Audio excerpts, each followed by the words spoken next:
सकती। जिसको मनुष्य शरीर मिलता है उस पर ईश्वर की महान दया समझनी चाहिए।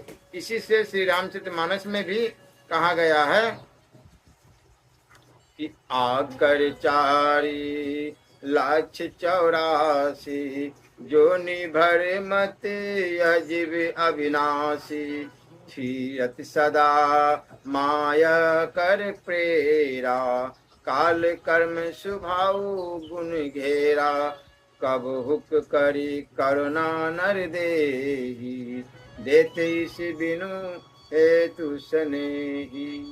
अतः बुद्धिमान पुरुषों को यह समझ रखना चाहिए कि अनंत युगों से भटकते हुए अनंत कोटि जीवों में जो अत्यंत ही भाग्यशाली और मुक्ति के अधिकारी समझे जाने योग्य जीव होते हैं उन्हीं को ईश्वर यह दुर्लभ मुक्तिदायक मनुष्य शरीर प्रदान करते हैं। ऐसे दुर्लभ और क्षण भंगुर अनित्य मनुष्य शरीर को पाकर जो जीव शीघ्र से शीघ्र अपने आत्मा के कल्याण के तत्पर नहीं होता उसके समान मूर्ख और कोई भी नहीं है। जब मनुष्य का शरीर मिल गया तब यह समझ लेना चाहिए कि सामान्य भाव से मुक्ति के अधिकारी तो हम है ही। ऐसा ना होता तो मनुष्य शरीर ही हमें क्यों दिया जाता। दयामय की अपार दया है जिसने हमें मुक्ति का अधिकारी बनाया। इस अधिकार को पाकर भी यदि हम उस दयामय की दया की अवहेलना कर अपने समय को व्यर्थ भोग प्रमाद पाप और आलस्य में बितावे तो उसे मूर्खता के अतिरिक्त और क्या कहा जाए।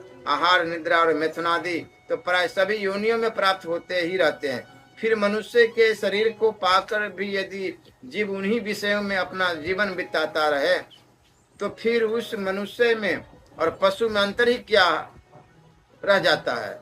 कुतिया के साथ कुत्ते को जो सुख प्राप्त होता है वही राजा को रानी के साथ और इंद्र को इंद्राणी के साथ प्राप्त होता है।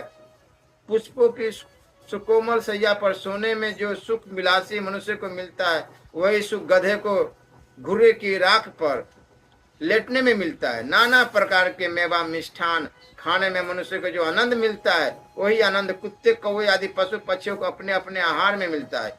ईश्वर की दया के फलस्वरूप दुर्लभ मनुष्य शरीर को और ऐसी मानवीय बुद्धि को पाकर भी यदि हम इन पशु पक्षियों की भांति आहार निद्रा और मैथुनादि को ही सर्वोत्तम सुख समझकर इन्हीं में अपना समय बितावे तो वास्तव में हमारा दर्जा इन पशु पक्षियों से भी बहुत नीचा हो जाता है। क्योंकि उन विचारों में तो इस प्रकार समझने में और विचार करने की बुद्धि नहीं है, इसलिए वो इतने दोषी नहीं है। परंतु मनुष्य तत्व के अभिमान को रखने वाला प्राणी यदि उन्हीं की भांति आचरण करता है तो उसके लिए यह अत्यंत ही